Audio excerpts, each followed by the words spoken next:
கொண்டை பல்லை குண்டை பம்மனம் நான் பேச வந்த தலைப்பு பசுமையும் பாரம்பரியமும் நான் கதை கூற போகிறேன். ஒரு ஊரில் அம்மாயான ஒரு பொண்ணு அவர் பசுமையும் பாரம்பரியமும் உன் மக்களுக்கு சொல்லணும்னு யோசிச்சுட்டே இருந்தாளாம்மா.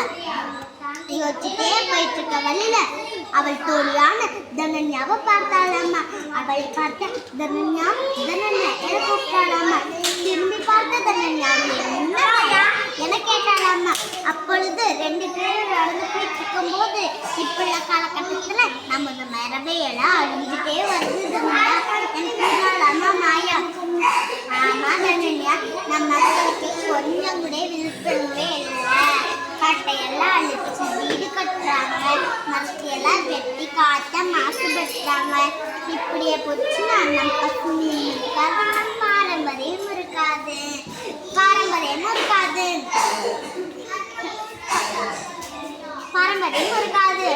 அப்படியே பேசிட்டே ஊருக்குள்ள போனாங்கம்மா. ஊருக்குள்ள போனதுக்கப்புறம் ஊர் மக்களை எல்லாம் நம்ம பசுமையை பற்றி நம்ம பாரம்பரியத்தை பற்றி கூற ஆரம்பிச்சாலாமா மாயா.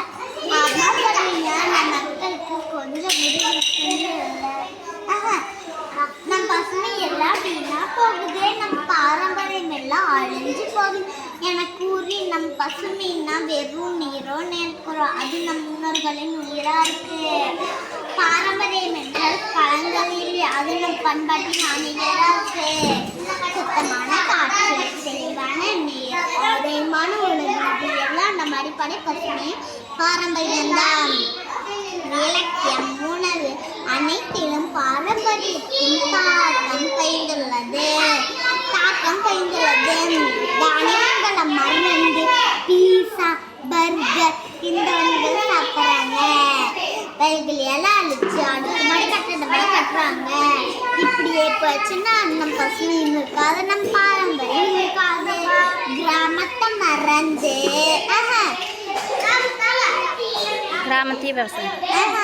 விவசாயத்தையும் கிராமத்தையும் மறந்து எல்லோரும் நகரத்துக்கு ஓடிட்டு இருக்கோம். சாப்பாடு இல்லைன்னா நல்ல உயிரே வாழ முடியாது. இப்படிப்பட்ட பசுமை கால் வச்சாதான் நம்ம சோத்துல கையை வைக்க முடியும்.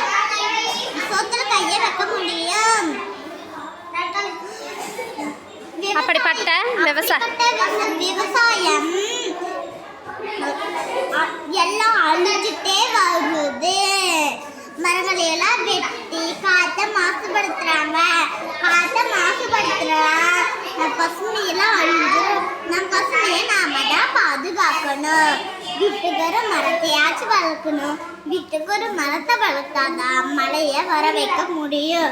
மழை வர வைத்தாதான் மழை நீரை சேமிக்க முடியும். கலாச்சாரத்தை வளர்த்து பாரம்பரியத்தை அழிக்காதீங்க. பாரம்பரியத்தை அழிச்சா நம் கலைகள் எல்லாம் அழிஞ்சிடும். கலை என்று நினைக்காதீங்க, அது நம் பாரம்பரியத்தின் அடையாளமா இருக்கு. அழகு நலமா மாயா. இதை கேட்ட ஊர் மக்கள் நம்ம அடிப்படை பசுமைக்குள்ள காப்பாற்றும். நம்மளுக்கு என்ன வேலை இருக்கு? நம்ம சாப்பிட்ற சாப்பாடு, நம்ம போட துணி, இது எல்லாம் நம்ம அடிப்படை பசுமையும் பாரம்பரியம் தான். பசுமையை காப்போம், பாரம்பரியத்தை வளர்ப்போம். பசுமையை காப்போம், பாரம்பரியத்தை வளர்ப்போம்.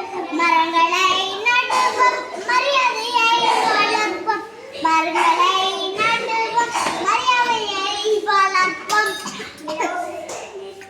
நம்மனால முடிஞ்சளவு இது ஊர் மக்கள் எல்லாம் கோர்த்து போட்டாங்க.